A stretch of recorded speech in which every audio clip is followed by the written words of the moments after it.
I told the committee when I first came to interview at Bethany that I really wanted to be at a place where I felt like I could make a great difference, where you had a fine liberal arts college with a tremendous history and a wonderful collection of graduates over the years, and that was really ready and poised to make a renaissance. I really believe that liberal arts colleges like Bethany are poised to offer the very best education for the 21st century you could have. We have an incredible faculty at Bethany College, and some of the ideas they have for where their programs are going to go over the next 5 to 6 years are really, really invigorating and thrilling. And to be looking at a faculty that has so many newer PhDs joining the faculty now, and as many as we look to hire in the next couple of years, is really remarkable, because you'll get to mentor some young teacher scholars that are going to make a big difference in the lives of their students in the world. And we want to train people who are good thinkers and capable of solving problems and capable of adapting to a new set of this is how your job is done.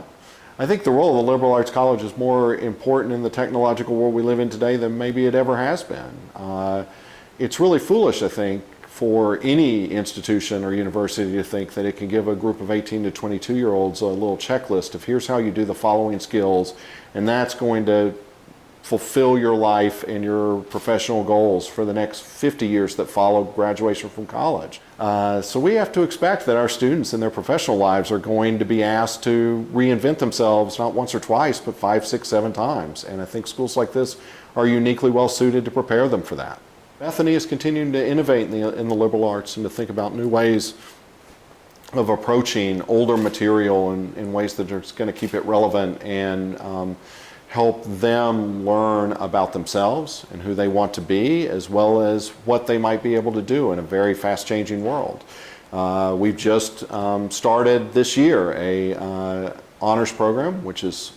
very, very small, cohort-based, an opportunity for a young person who wanted to come to Bethany in 2018 or 2019 to get in on the ground floor of a program that's still taking shape and to play a role in building the program that they're going to be a graduate of. I think that's a remarkable opportunity that ought to be exciting for intellectually ambitious young people to come and work with a small group of dedicated faculty members to build a program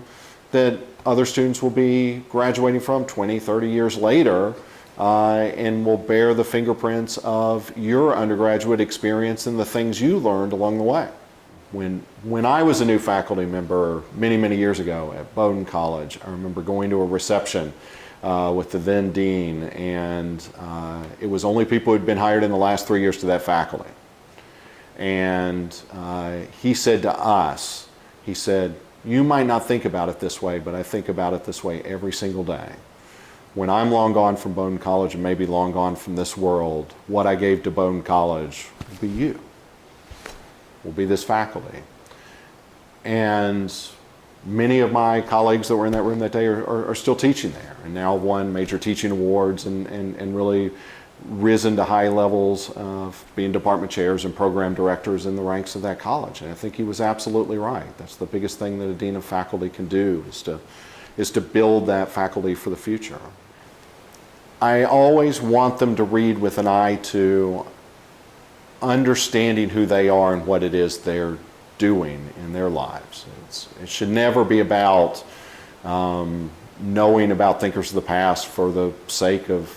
being able to make highfalutin comments at cocktail parties. It should always be